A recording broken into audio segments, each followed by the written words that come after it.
का, अपने कार्य को संपन्न करने का जो भाव मन में आता है उसे शब्दों में व्यक्त करना असंभव।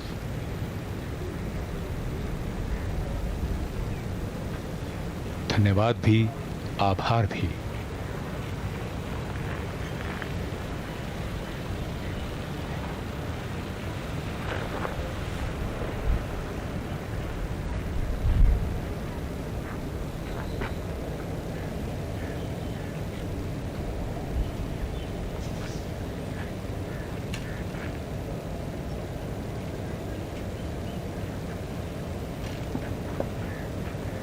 सम्मान गारद का निरीक्षण संपन्न।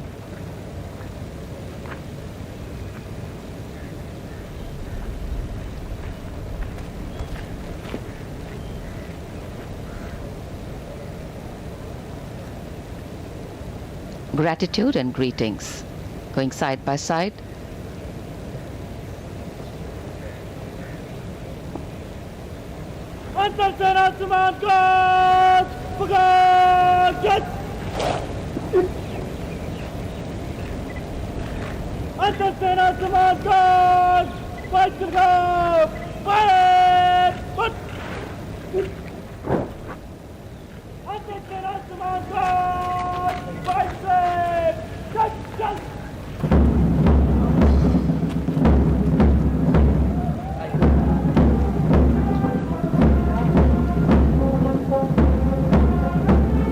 अभिवादन भी, आभार भी और विदाई भी।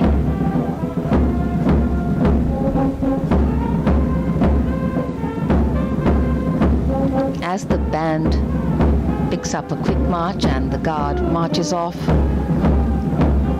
smiling faces greet the former president as he interacts with the people he had a close association with, built a close rapport with during his tenure.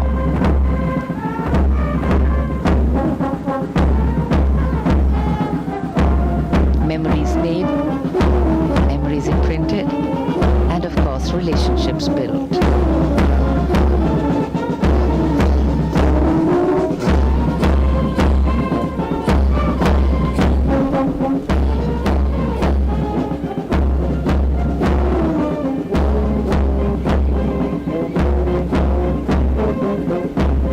मन के भाव चेहरों पर,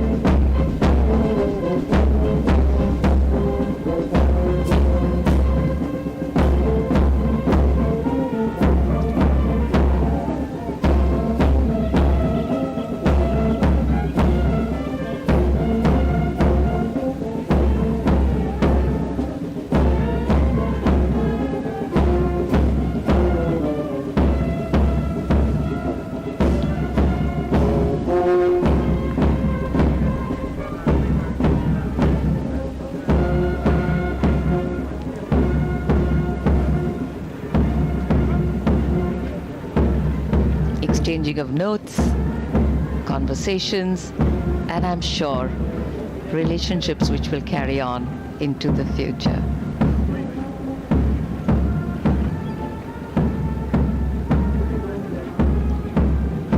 Nostalgic moment for the former president as he's accompanied by the president, Srimati Murmu.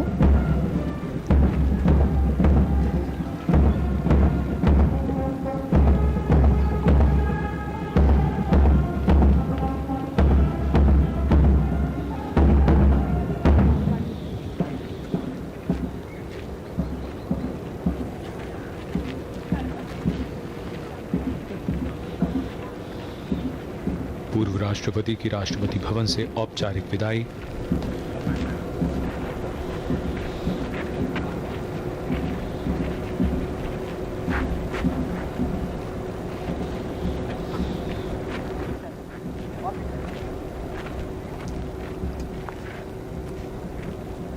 Formal farewell to Shri Kovind.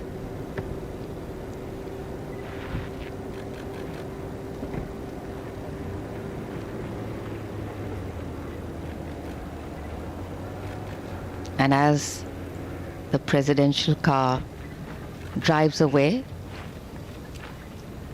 We salute this great nation once again for its culture, tradition, customs, and of course its people.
The trumpeter signaling a respectful farewell. The president's bodyguard now escorting the vehicle from the forecourt of Rashtrapati Bhavan.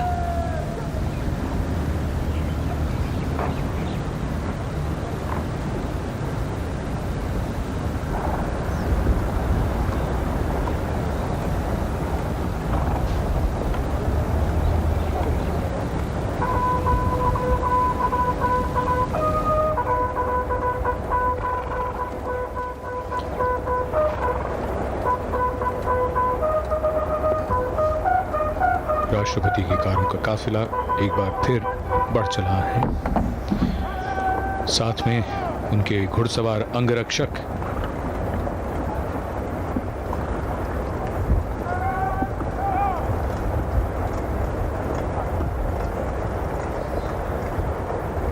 Rashtrapati Bhavan आज नए राष्ट्रपति का स्वागत कर रहा है, तो पूर्व राष्ट्रपति को विदाई भी दे रहा है।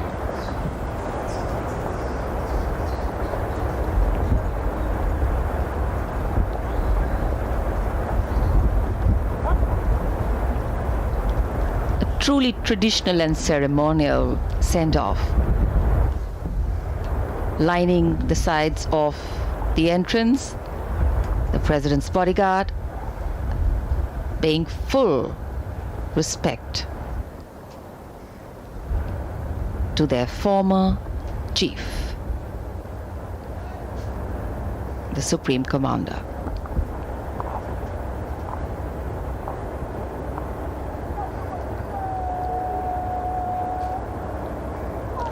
A picture speaks 1,000 words.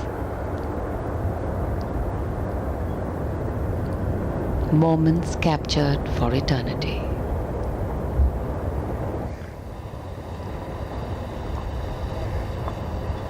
The presidential vehicle escorted with full honor from the official abode of the President of India,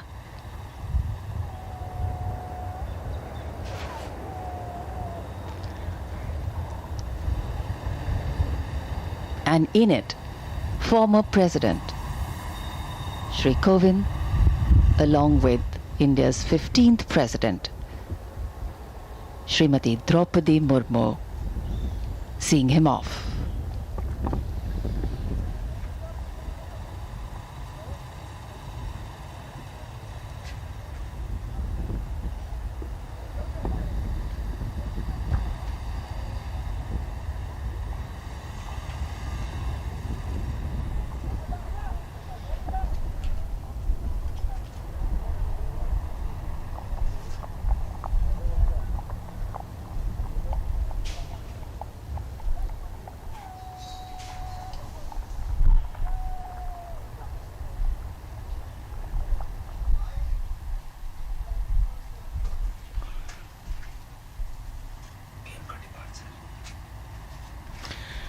और अब राष्ट्रपति भवन के प्रांगण से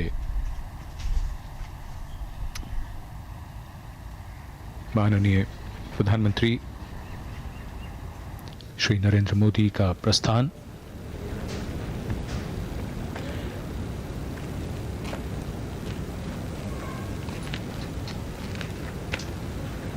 Prime Minister Narendra Modi, who was here to welcome the new president and say goodbye to the former president, now is aboard his vehicle and is leaving the forecourt of Rashtrapati Bhavan after a ceremony that made many memories. एक यादगार समारोह जिसकी यादें हम सबके न सिर्फ मन में रहेंगी बल्कि इतिहास में दर्ज हो चुकी हैं। वो यादें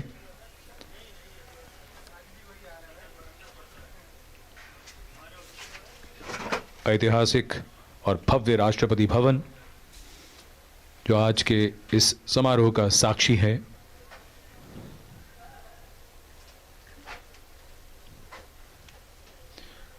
स्वागत कर रहा है देश के 15वें राष्ट्रपति का।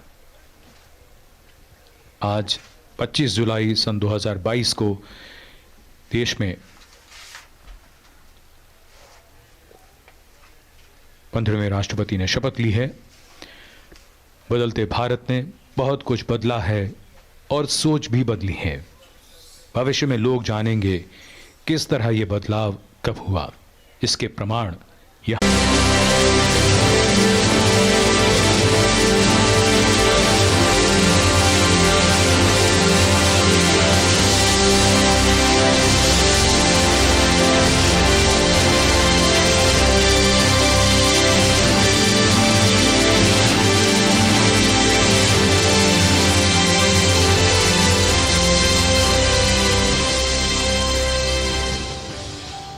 नमस्कार।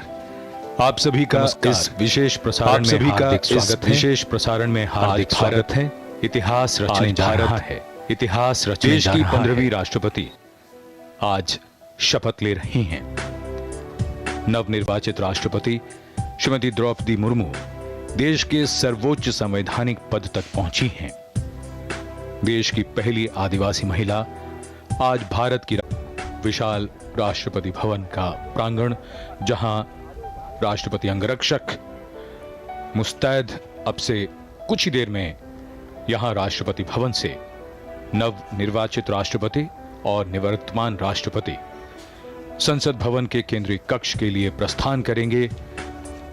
शानदार दृश्य और आज के मौसम में जहां कभी सूरज बादलों से निकलता हुआ और कभी बादल सूरज की रोशनी को ढकते हुए, पूरा माहौल आज के इस शानदार समारोह के लिए उपयुक्त ऐतिहासिक अवसर और ये शानदार दृश्य राष्ट्रपति भवन से। The President's bodyguard in their summer ceremonials. During the Republic Day parade, we see them in scarlet and gold, which are their winter ceremonials. But today, they are in their summer ceremonials. Their red and white pennants catching the light breeze and, of course, the tinkling of the fountains. A fairly warm and humid day in the capital, the rain and sun playing hide and seek, a mild breeze playing along.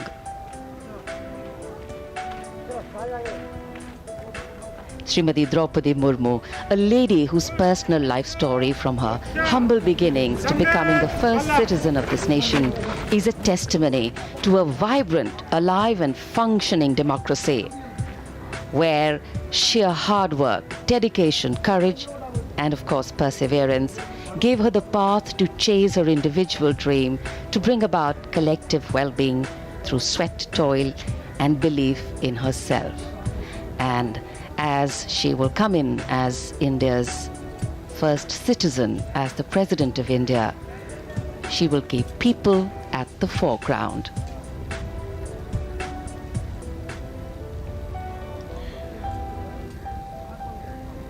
Rashtrapati Bhavan से ये दृश्य, सामने राजपथ, विजय चौक, उसके बाद राष्ट्रपति भवन का मुख्य द्वार और ये जयपुर स्तंभ, इसके ऊपर कमल और सितारा।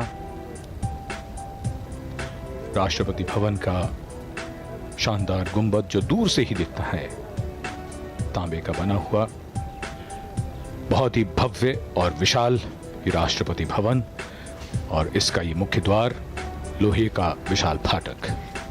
The majestic gate of Rashtrapati Bhavan, a work of art in themselves,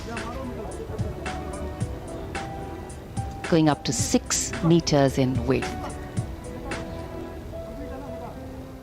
And of course, as we all will be witness to a beautiful ceremony here, this is the path leading out from the forecourt, and in the center is the 44-meter tall Jaipur column topped by the Star of India, and this huge panoramic vista you can see right up the gently sloping Raisina hill going through Rajpath towards India Gate. And just right at the center of attention is the central dome of Rashtrapati Bhavan. This is one of the most distinctive features of the building. 55 meters above the level of the forecourt, it has the national flag hoisted from its peak, and the central dome is twice the height of the building.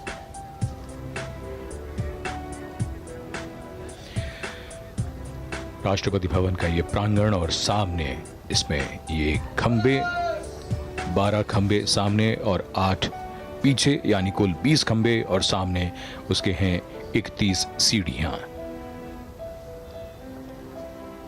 राष्ट्रपति अंगरक्षक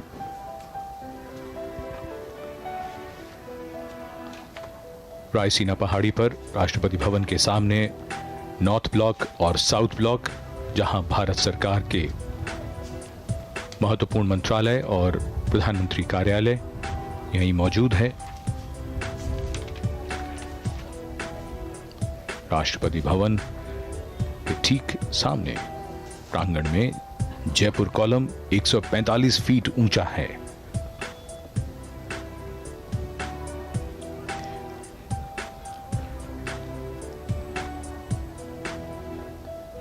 We are awaiting the arrival of the President-elect, Srimati Murmu. And there she is, entering Rashtrapati Bhavan,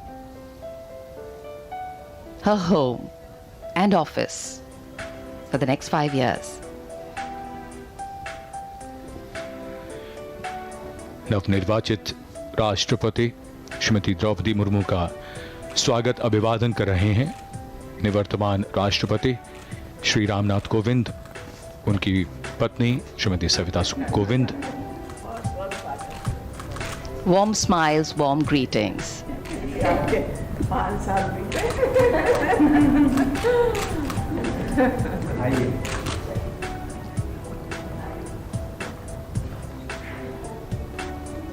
And as the hosts lead the President-elect towards the President's study, joy writ large on every face. A special moment for everyone here. 5 वर्षों तक निवर्तमान राष्ट्रपति श्री रामनाथ कोविंद का आधिकारिक निवास रहा राष्ट्रपति भवन, और आज से नवनिर्वाचित राष्ट्रपति श्रीमती द्रौपदी मुर्मू का आधिकारिक निवास होगा ये राष्ट्रपति भवन। संसद भवन जाने से पहले उनका औपचारिक स्वागत, राष्ट्रपति भवन में उनका आगमन हुआ है।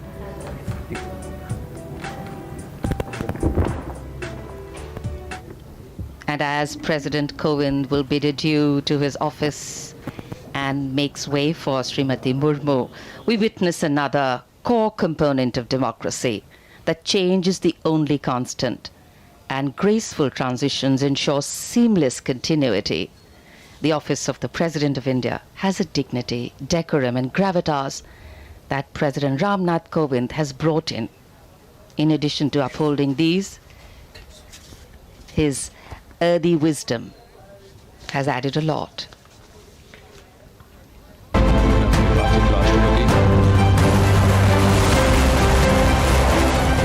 दुनिया के सबसे बड़े लोकतंत्र की प्रथम नागरिक के तौर पर पहली बार एक आदिवासी महिला राष्ट्रपति बैठने जा रही है। देश के सबसे पिछड़े इलाकों में शुमार उड़ीसा के मयूरभंज के छोटे से कस्बे रायरंगपुर से ताल्लुक रखने वाली द्रौपदी मुर्मू का रायसीना हिल तक का सफर ये बताने के लिए काफी है कि कैसे उनके संघर्ष ने उन्हें ये मुकाम हासिल करने में मदद की। अभाव में गुजरा बचपन, युवा काल का संघर्ष, व्यक्तिगत जीवन के उतार चढ़ाव, सार्वजनिक जीवन की सादगी और बेदाग छवि, यही है वो व्यक्तित्व जो देश की पहली महिला आदिवासी राष्ट्रपति बनने जा रही है। द्रौपदी मुर्मू का जन्म भारत की आजादी के करीब 11 साल बाद 20 जून 1958 को मयूरभंज जिले के बैदापूसी गांव में हुआ। उनका परिवार संथाल आदिवासी समुदाय से ताल्लुक रखता है और उनके पिता अपनी पंचायत के मुखिया थे। द्रौपदी मुर्मू जब कार्यभार संभालेंगी तो वो इस सर्वोच्च संवैधानिक पद पर पहुंचने वाली ऐसी पहली राष्ट्रपति होंगी जो आजादी के बाद पैदा हुई है। जब द्रौपदी मुर्मू ने भारतीय लोकतंत्र के पहले नागरिक का चुनाव जीता तो देश भर में खुशी का माहौल देखने लायक था।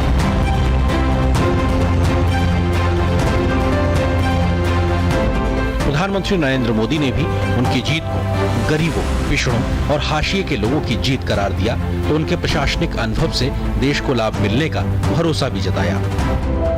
रायसीना हिल तक पहुंचने से पहले द्रौपदी मुर्मू का एक लंबा संघर्ष रहा है और उन्होंने लोगों और समाज से जुड़कर लोगों के बीच एक अलग पहचान बनाई है। साल 1979 में भुवनेश्वर के रमा देवी महिला कॉलेज से बीए पास करने वाली द्रौपदी मुर्मू ने अपने पेशेवर करियर की शुरुआत उड़ीसा सरकार के लिए क्लर्क की नौकरी से की। तब वह सिंचाई और ऊर्जा विभाग में जूनियर सहायक के पद पर थी। क्लर्क की नौकरी छोड़ने के बाद उन्होंने अपने घर रायरंगपुर में एक शिक्षक के तौर पर भी काम किया। द्रौपदी मुर्मू ने रायरंगपुर में Shri Aurobindo integral education and research centre में शिक्षक के तौर पर करीब 3 साल तक पढ़ाया। एक शिक्षक के तौर पर उनकी मेहनत ने उन्हें इलाके में एक नई पहचान दिलाई। शिक्षक की जिम्मेदारी के बाद द्रौपदी मुर्मू के राजनीतिक सफर की शुरुआत वार्ड काउंसलर के तौर पर साल 1997 में शुरू हुई। वो रायरंगपुर नगर पंचायत के चुनाव में वार्ड पार्षद चुनी गई और नगर पंचायत की उपाध्यक्ष भी बनाई गई। उसके बाद वे राजनीति में लगातार आगे बढ़ती चली गईं और रायरंगपुर विधानसभा सीट से बीजेपी की टिकट पर 2 बार साल 2000 और साल 2004 में विधायक बनी। पहली बार विधायक बनने के बाद वो साल 2000 से 2004 तक नवीन पटनायक के मंत्रिमंडल में स्वतंत्र प्रभार राज्य मंत्री के तौर पर भी उन्होंने काम किया। उन्होंने बतौर मंत्री के तौर पर 2-2 साल तक वाणिज्य और परिवहन विभाग और मत्स्य पालन के अलावा पशु संसाधन विभाग संभाला। द्रौपदी मुर्मू को ओडिशा में सर्वश्रेष्ठ विधायकों को मिलने वाला नीलकंठ पुरस्कार से भी नवाजा गया। एक विधायक के तौर पर उनका आचरण और गंभीरता ने सभी को प्रभावित किया। जब द्रौपदी मुर्मू का राजनीतिक सफर आगे बढ़ने लगा तो उनकी व्यक्तिगत जिंदगी में बड़ा तूफान आया। एक एक कर अपने उन्होंने 2 बेटे खो दिए और उसके बाद अपने पति को भी खो दिया। अपने बेटे और पति के खो देने से वो एक तरीके से टूट गई और आध्यात्म की शरण में चली गई। खुद को बिखरने से रोकने के लिए उन्होंने योग और ध्यान का सहारा लिया। द्रौपदी मुर्मू को साल 2015 में झारखंड का राज्यपाल बनाया गया। मई 2015 में झारखंड की पहली महिला और आदिवासी राज्यपाल के तौर पर उन्होंने नई जिम्मेदारी संभाली। संवैधानिक पद से लेकर सार्वजनिक जीवन में रहते हुए दशकों के सफर में द्रौपदी मुर्मू का जीवन बेदाग रहा है। एक शिक्षिका के रूप में काम करने और सार्वजनिक जीवन में रहकर शिक्षा के महत्व को करीब से समझने के बाद द्रौपदी मुर्मू ने शिक्षा की अलग जगाने का बीड़ा उठाया और एक ट्रस्ट बनाकर शिक्षा के प्रसार पर काम करना शुरू कर दिया। उन्होंने SLS ट्रस्ट के नाम से न सिर्फ स्कूल खोला बल्कि बच्चियों के लिए एक हॉस्टल भी बनाया जिसमें करीब 70 से ज्यादा लड़कियां रहकर पढ़ाई कर रही हैं। आदिवासी इलाके में शिक्षा की अहमियत को बढ़ावा देने के लिए उनके द्वारा शुरू किए गए इस प्रयास का पूरे इलाके में अच्छा असर पड़ा और लड़कियों में शिक्षा के प्रति जागरूकता बढ़ती दिखाई पड़ रही है। जब राष्ट्रपति के चुनाव की प्रक्रिया चल रही थी और द्रौपदी मुर्मू अपने पक्ष में समर्थन जुटाने में लगी हुई थी, तो ओडिशा से लेकर झारखंड तक के आदिवासी बहुल्य इलाकों में उनकी जीत के लिए आदिवासी समाज के हजारों लोग उनके लिए प्रार्थना कर रहे थे, जिसकी तस्वीरें भी देश के कोने कोने से सामने आई। देश के राष्ट्रपति के चुनाव का जब मौका आया तो देश भर के कई सांसदों और विधायकों ने पार्टी लाइन से ऊपर उठकर द्रौपदी मुर्मू का समर्थन किया। इसके पीछे सबसे बड़ी वजह भी उनका सरल और शालीन व्यक्तित्व माना जा रहा है। तो एक आदिवासी महिला के रूप में मंत्री से लेकर राज्यपाल तक के उनके अनुभव को भी देश के कोने कोने से स्वीकारता मिलती दिखी। बेदाग छवि और सख्त प्रशासक के तौर पर भी द्रौपदी मुर्मू ने अपने राजनीतिक विरोधियों के बीच भी जगह बनाई और अपेक्षित वोटों से ज्यादा वोट हासिल करके ऐतिहासिक जीत हासिल की। द्रौपदी मुर्मू का राष्ट्रपति बनना देश की महिलाओं और लड़कियों के लिए प्रेरणा का स्रोत बनेगा, तो विकास की धारा में दशकों तक पीछे रह गए आदिवासी समाज के लिए भी आत्मसम्मान का एक नया संबल बनेगा।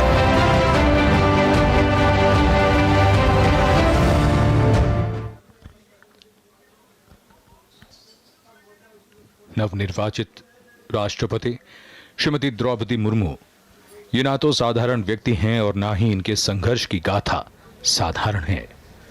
मुश्किल से जूझने, अपना रास्ता बनाने, जन कल्याण के नित नए अवसर तलाशने और हार न मानने का जज्बा जब होता है तब व्यक्ति असाधारण बन जाता है। आज कुछ देर में नवनिर्वाचित राष्ट्रपति और निवर्तमान राष्ट्रपति यहां राष्ट्रपति भवन से प्रस्थान करेंगे और उसके बाद संसद भवन के केंद्रीय कक्ष में देश के मुख्य न्यायाधीश जस्टिस एन.वी. रमन्ना नवनिर्वाचित राष्ट्रपति को शपथ दिलवाएंगे। शपथ ग्रहण के बाद 21 तोपों की सलामी दी जाएगी और फिर नए राष्ट्रपति का संसद के केंद्रीय कक्ष में संबोधन होगा। ये प्रांगण भव्य शानदार प्रांगण, जिसकी 31 सीढ़ियां और उसके बाद ये यहां पर सभी तैयारियां पूरी। राष्ट्रपति अंगरक्षक जिनका नेतृत्व संभाला है कर्नल अनूप तिवारी ने।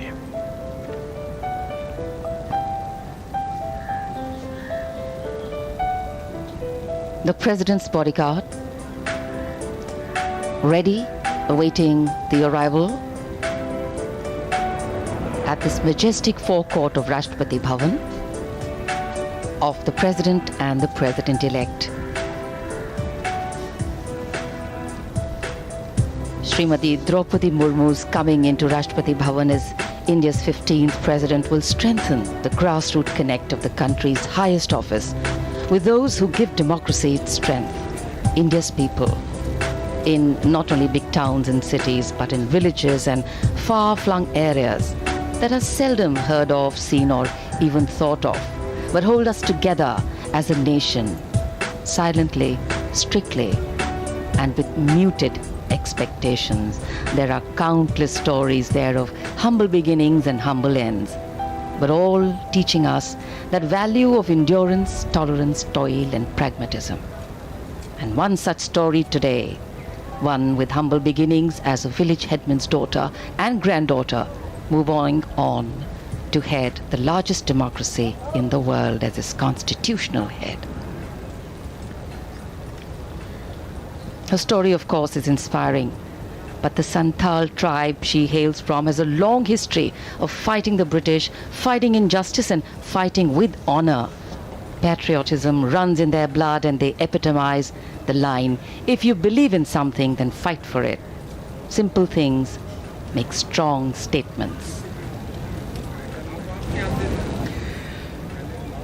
संथाल आदिवासी, संथाल जिन्हें कहा जाता है शांत व्यक्ति, ऐसे हैं ये संथाल आदिवासी और उसी समुदाय से हैं हमारे देश की नवनिर्वाचित राष्ट्रपति Shrimati Draupadi Murmu.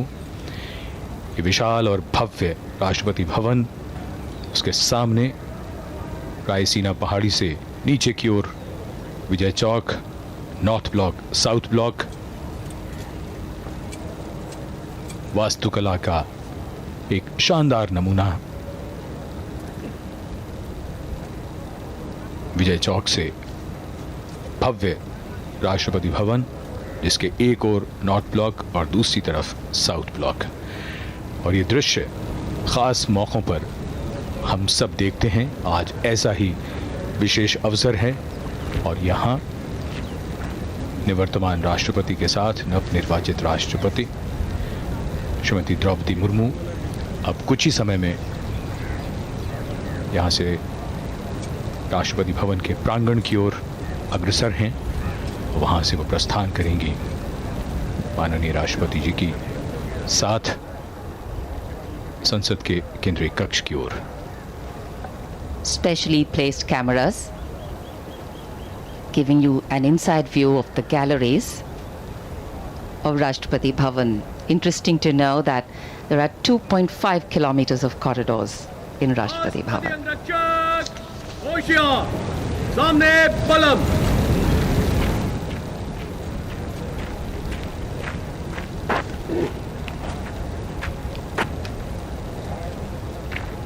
In architecture, material influences the expression royal, regal, splendid without being overbearing or overwhelming. The sandstone pink and cream combination used gives a feeling of space and dimension, new meaning, beautifully synced together, keeping Delhi's climate in mind. We are very blessed to have a lovely light breeze blowing here in the national capital.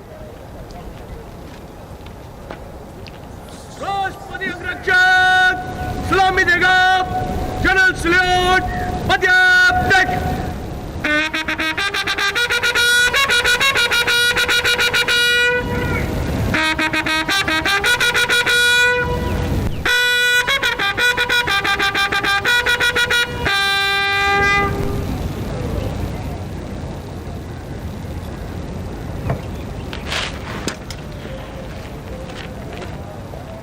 प्रांगण में समारोहिक और औपचारिक गतिविधियां जारी हैं। राष्ट्रपति भवन का प्रांगण, राष्ट्रपति भवन में कुल 227 खंबे हैं और इसका प्रांगण अंग्रेजी के अक्षर टी के आकार का है। मुख्य द्वार से भीतर तक दोनों ओर हरियाली और नहर है, फव्वारे हैं और यहाँ प्रांगण की लाल बजरी कालीन की तरह चमकती हुई लगती है।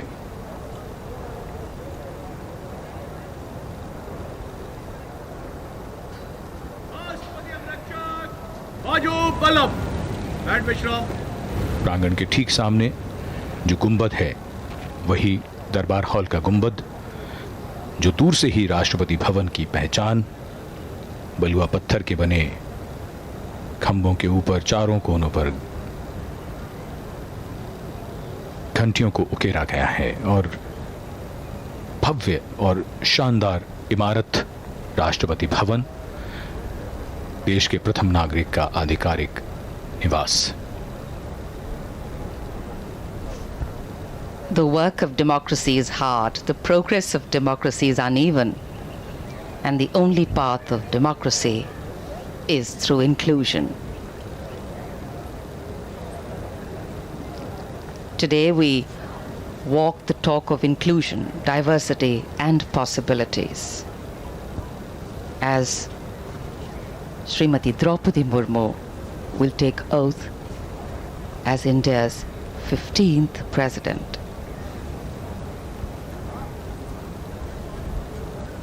As the first tribal woman president of India, Srimati Murmu has not only made her family, her tribe or her well-wishers proud, she's ensured that every Indian's heart, irrespective of origin or background, beats to the tune of the uplifting rhythm of pride, applause and joy. We belong to a country that breaks stereotypes, that raises eyebrows in surprise, and that believes in raising the bar for innovating, adapting, and coping. बहुत सी बातें जो लोगों को आश्चर्य में डाल सकती हैं, लोगों को अविश्वसनीय लगे, भारतीय लोकतंत्र ऐसा करता रहता है और जिसमें ताज़ा उदाहरण हमारे देश की नवनिर्वाचित राष्ट्रपति का है। साधारण पृष्ठभूमि से आने वाली और उसके बाद देश के सर्वोच्च संवैधानिक पद पर पहुंचकर उन्होंने करोड़ों करोड़ों मन को प्रेरित किया है और भविष्य में यह संदेश भी दिया है उन्होंने कि संघर्षों से जूझना है, लड़ना है और आगे बढ़ना है। The President's bodyguard here, their commandant, Colonel Anup Tiwari, the second in command, Lieutenant Colonel Ramakant Yadav. राष्ट्रपति अंगरक्षकों की रेजिमेंट भारतीय सेना की सबसे पुरानी रेजिमेंट है और इस रेजिमेंट की स्थापना सन 1773 में वॉरेन हेस्टिंग्स ने की थी। सबसे पहले इसे द गार्ड ऑफ मुगल्स कहा गया था, लेकिन बाद में इसे अनेक नाम दिए गए। इस रेजिमेंट का गठन एक विशिष्ट घुड़सवार यूनिट के रूप में हुआ। स्वतंत्रता के बाद कई बार राष्ट्रपति अंगरक्षक ने अनेक युद्ध में अपने युद्ध कौशल का परिचय दिया। राष्ट्रपति अंगरक्षक के सैनिक समारोहिक औपचारिकताओं में दक्ष हैं। वे प्रशिक्षित घुड़सवार और कुशल टैंक चालक भी हैं। The President's bodyguard on magnificent dark bay and bay-colored mounts.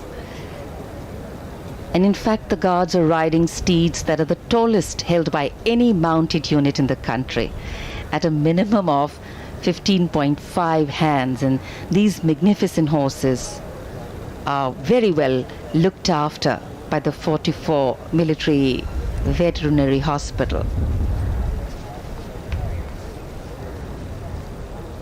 A unique, distinct regiment. The personnel are handpicked, all of them at least 6 feet tall. And of course, besides performing ceremonial duties for the President, the officers and men of the bodyguards are trained horsemen, paratroopers and tanksmen. Chushul in 1962, in the Western Theatre in 1965, and in Operation Pavan in Sri Lanka in 1988. They've all seen action there.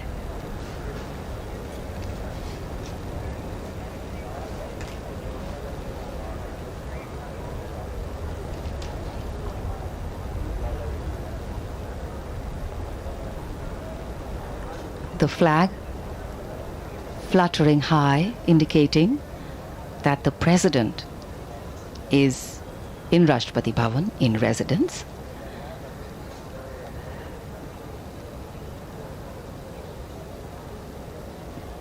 Equality, freedom, justice, pluralism, tolerance, respect, participation.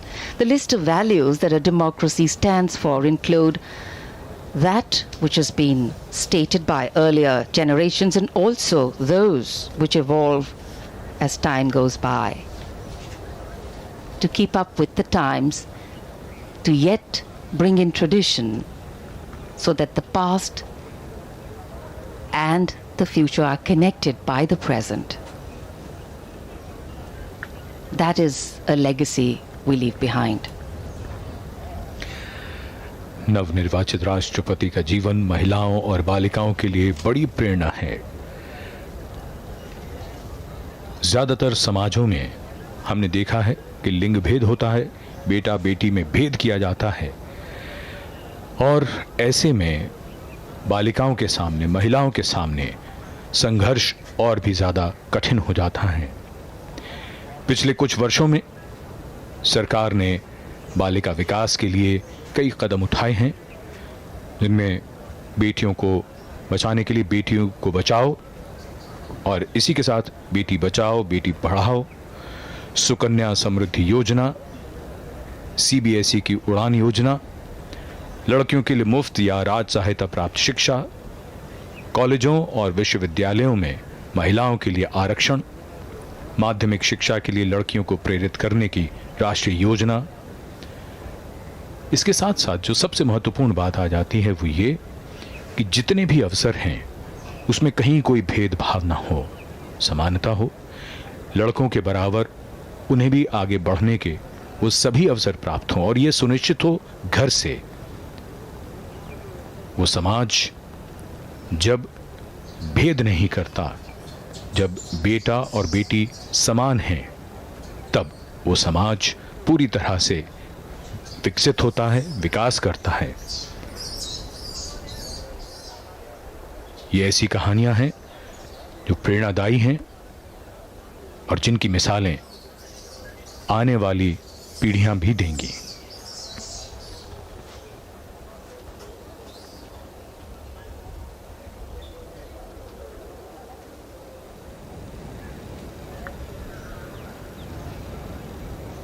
In a short while from now, we shall see the arrival here at the forecourt of the President, Shri Ramnath Kovind, and the President-elect, Srimati Draupadi Murmu.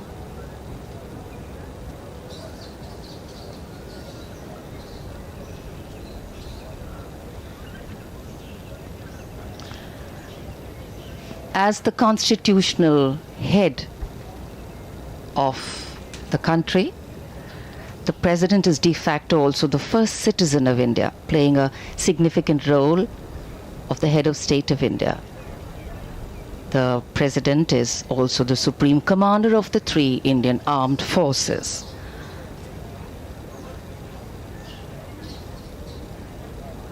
It is laid down in our constitution that the President has the responsibility and the authority to accord with, to defend and protect the Constitution and its rule of law. The Constitution, which is the basis of our democracy. The Constitution, which shows us the way whenever we tend to get lost. The Constitution, which ensures the values of dignity for all, equality, equity, brotherhood, fraternity, and justice.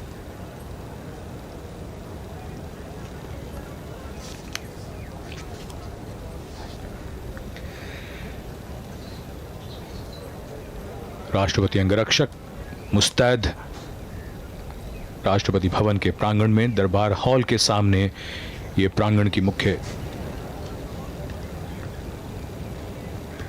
सीढ़ियां, और अब से कुछ देर में नवनिर्वाचित राष्ट्रपति और निवर्तमान राष्ट्रपति दोनों यहां पधारेंगे।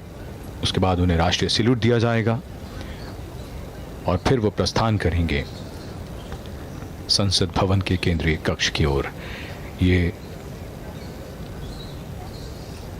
दृश्य राष्ट्रपति भवन की ओर से, और यहां दरबार हॉल में निवर्तमान राष्ट्रपति और नवनिर्वाचित राष्ट्रपति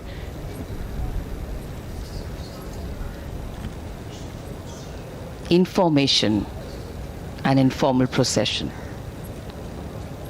The President of India, Shri Ramnath Kovind, and the President-elect of India, Srimati Draupadi Murmu, going past and through the Darbal Hall. Under the shadow of Lord Buddha, 5th century BC Gupta period.